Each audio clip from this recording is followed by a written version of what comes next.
Bom dia, boa tarde, boa noite ou boa madrugada, meus caros seres filosóficos. Viva o espírito dionisíaco, viva lá a vida louca e vamos lá.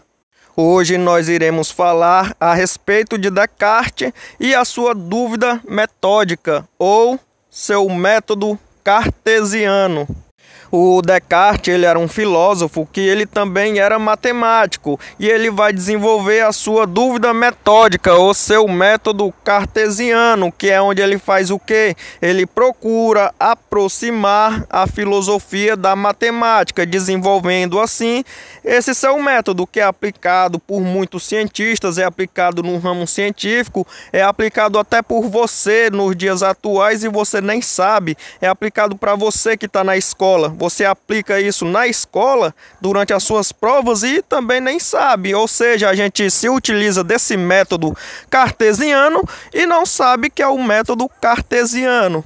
Portanto, o método cartesiano ele foi de extrema influência e de extrema importância também dentro do ramo científico. E esse seu método ele consiste em 4 etapas. A primeira é a evidência, a segunda é a análise, a terceira é a síntese ou ordem e por último a enumeração. A primeira etapa, que se chama evidência, ela tem esse nome justamente porque ela está ali, está se apresentando para você. E vai de você saber o que? Saber não tomar como verdadeiro e certo algo duvidoso. Então você vai ter que o que? Aplicar essa dúvida metódica cartesiana. Primeiro, se tem a evidência, as coisas estão ali para você, porém você tem que distinguir, fazer a distinção ali das coisas que são bem claras das coisas mais embaçadas. Então você vai ter o que? Uma diferença entre essa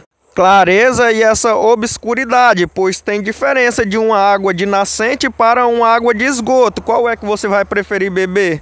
Lembrando que a evidência é só a primeira etapa do método cartesiano. É só você separar as coisas que são mais claras e objetivas das coisas que não são.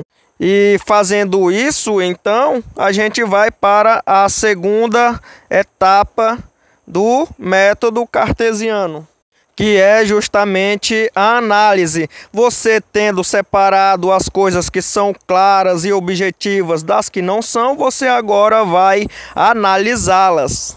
E assim você vai dividir os problemas filosóficos para facilitar a compreensão. Pois bem, você separou as coisas que são claras e objetivas das que não são, você analisou, dividindo os problemas filosóficos para facilitar a sua compreensão, e agora vai para a terceira etapa, que é a da síntese ou a ordem. E já nessa fase, o que é que você vai fazer? Você vai começar resolvendo os problemas dos mais fáceis até os mais complexos, como se fosse uma escadinha. Você vai subindo de degrau em degrau, claro, sem aqueles engraçadinhos que pulam 1, 2 degraus e já vai subindo a escada assim. Não, aqui no método cartesiano você tem que respeitar os degraus, tem que ir subindo de um por um.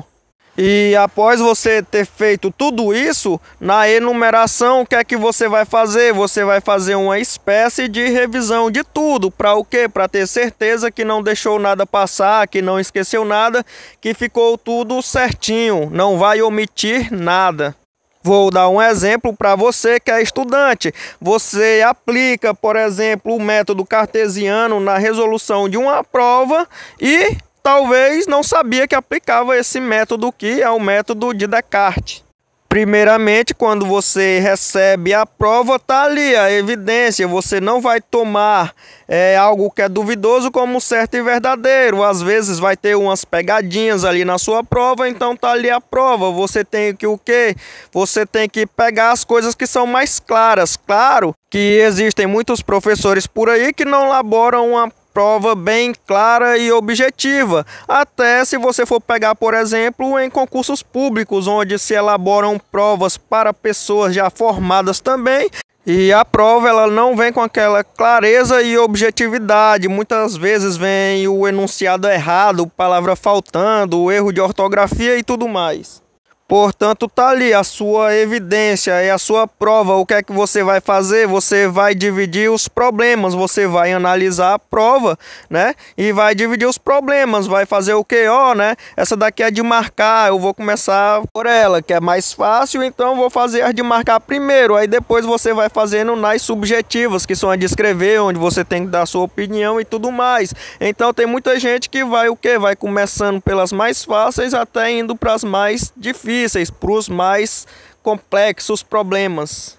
Aí você pegou e terminou a sua prova, você vai entregar para o professor, mas antes você vai passar pelo quarto passo, que é o que?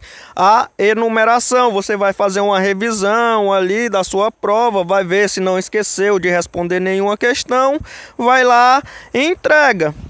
Portanto, assim como funciona na ciência, não é porque vai passar pelas 4 etapas do método cartesiano que lá na frente realmente vai o quê? Vai ser algo verdadeiro e pronto, vai ser aquilo. Não, não vai ser assim, também não vai funcionar dessa maneira. Você tem que fazer testes e mais testes e mais testes.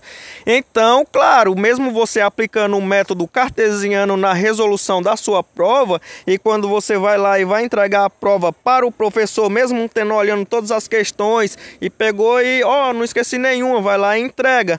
Aí você sai, vai lá fora e conversa com seu coleguinha que já terminou a prova também. Aí vocês conversando, você pega e fala com ele, né, a prova estava fácil, ele te responde. Eu também achei, principalmente aquelas questões lá de trás. Aí você olha assim, fica meio pensativo, como assim? Tinha questões atrás da prova, era?